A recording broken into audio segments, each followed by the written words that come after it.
Welcome to the Adventures in Alchemy podcast, where we share tips, techniques, and true stories to support you in using the law of attraction and alchemy to create magic and live the life of your dreams. Here's your host, the founder of DailyAlchemy.com, Michelle Martin Dobbins.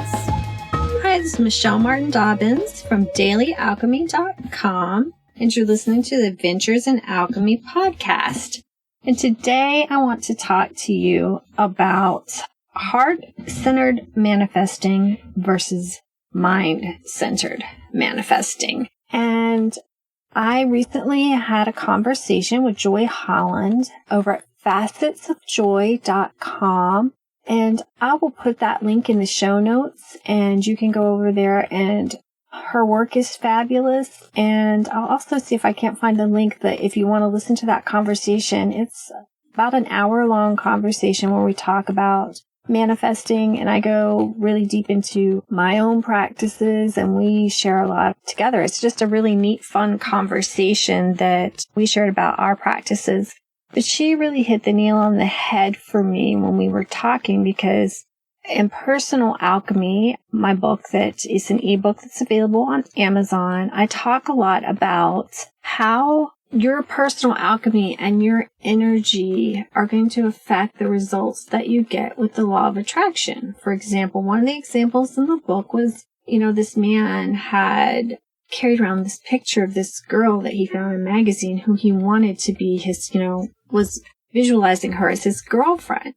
And then she showed up, it may have not been the exact girl, but looked exactly like her, came up to him and talked to him several times when he was out, asked him to take a picture of her and her friends.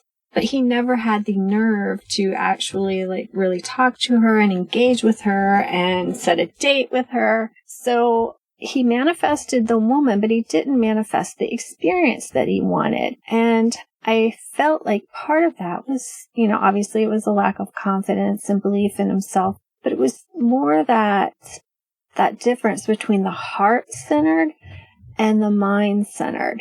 Because a lot of people will find that they can manifest things, but they don't get the results they want because they don't tap into their heart. They may manifest the car and find that they didn't really enjoy the car, because you cannot enjoy the car any more than you're enjoying your life right now.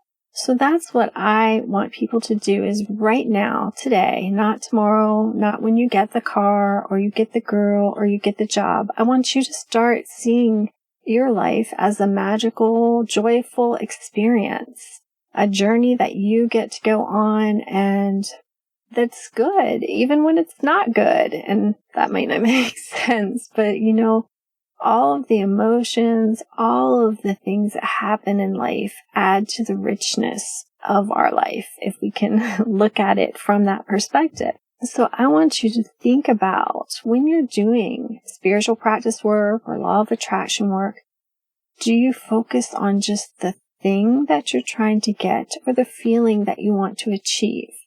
Because it's always that feeling. I've mentioned this before, and I think pretty much most all law of attractions teachers do, that what you're wanting is that feeling of, why do you want the car? Because you're going to feel happy driving it, or you're going to feel free driving it, or you're going to feel confident driving it. Whatever it is that car is going to make you feel, that's what you want, not the car. That's why sometimes you get the car and you still feel like, I don't really, this wasn't what I expected. It wasn't what I wanted. And the way to avoid that is to really focus more on heart-centered manifesting. And I'm going to dive a little bit deeper into this and probably write something about it. And I just kind of started talking without even knowing where I was going, except for just to have you guys think about that.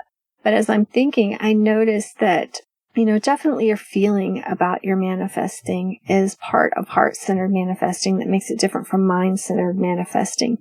And another thing is that control. It's okay to have things that you want, but sometimes being really rigid, that's more of a mind-centered approach. Like, I must manifest this red Camaro. But if you're like, I really just want to have the experience of enjoying a nice car, and for me right now, that's looking like a red Camaro, but I'm open to what the universe has to offer because I may get an even better experience. In my world, that's been the way that works the best for me. Not tightly holding on to this is what I have to get to make me happy, but this or something better. And I have found that the universe or God or whatever term you like to use has supplied me with the something better a lot of times. And most of the time that was something that I wouldn't have even thought of, but it was better than what I wanted. So I would encourage you to think about the feelings that you're wanting to achieve and work on feeling those feelings right now as much as possible. Work on being open to magical surprises from the universe and not holding on so tightly to thinking that this one thing is going to make you happy.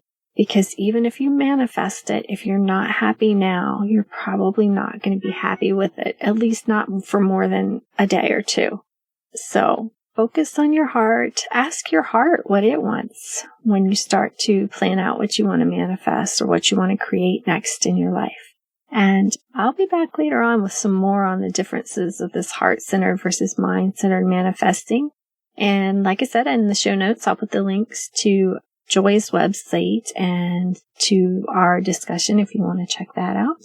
All right, guys, have a wonderful day, and I'll see you next time. Namaste.